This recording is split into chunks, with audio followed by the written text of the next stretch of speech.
বাবা এনো এই ওষুধটা খেয়ে নাও। এই মিতা বাবার জন্য জল নিয়ে আসো। বাবা এই বাড়িটা তোমার জামাইয়ের নামে লিখে দাও। জামাইয়ের নামে লিখে দাও মানে? আর একে যে রাস্তা থেকে তুলে এনে মানুষ করেছে, ওর মা বাবা কেউ নেই। তোর নামে যদি বাড়িটা একাকে লিখে দিই, ও কোথায় যাবে? দুজনের নামে সমান সমান করে আমি লিখে দেবো, নাহলে আমি কিছুই করতে পারবো না। বাবা দিদি দিদি তুই চিন্তা করিস না, পুরো বাড়িটাই তোর নামে লিখে দেবে, আমার কিচ্ছু লাগবে না। আমি বাবাকে বুঝিয়ে বলছি। দিদি তোমার ওই পালিত ভাই আর বৌদিকে না তাড়ালে কোনো সম্পত্তি আমরা পাবো না। পাবো না ইচ্ছেদের মতো নাকি? বাবাকে বিষ মিশিয়ে খাইয়ে দেবো, একা একাই আমার সম্পত্তি হয়ে যাবে।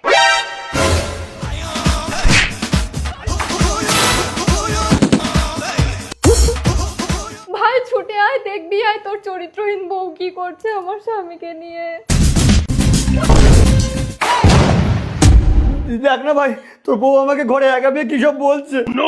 তুমি এই বাড়িতে ঘর জমাই আছো না, তাই তোমার কোনো সম্মান নেই। চলো আমরা এখান থেকে চলে যাবো। দাঁড়া দিদি, তোদেরকে ঘর থেকে যেতে হবে না, মিতাকেই আমি ঘর থেকে বের করে দিই। বিশ্বাস করো আমি করিনি এসব। ওম, তোকে আমি নিজের ছেলের মতো রাস্তা থেকে তুলে এনে মানুষ করেছিলাম, আজ তোর বউ আমার জামাইয়ের সঙ্গে এই ব্যবহারটা করলো। তোদের আর এই বাড়িতে কোনো জায়গা নেই, যা বেরিয়ে যা। কোনো কথা শুনবো না, যা বেরিয়ে যা। কাঁদিস না মা। কিছুদিন পর মিতা কাজের বাড়িতে তোমাকে খেতে দিয়েছে?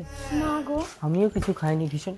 বাবা রাজপ্রাসাদ ছেড়ে তুমি রাস্তায় বসে মুড়ি খাচ্ছ কেন?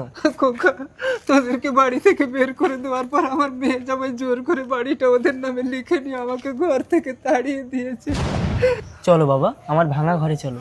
ও বাবা মনে আছে একদিন তুমি আমাকে রাস্তা থেকে তুলে নিয়ে নিজের বাড়িতে গিয়ে আশ্রয় দিয়েছিলে? আজ থেকে আমি তোমাকে রাস্তা দিয়ে তুলে আশ্রয় দিতে চাই। চলো বাবা।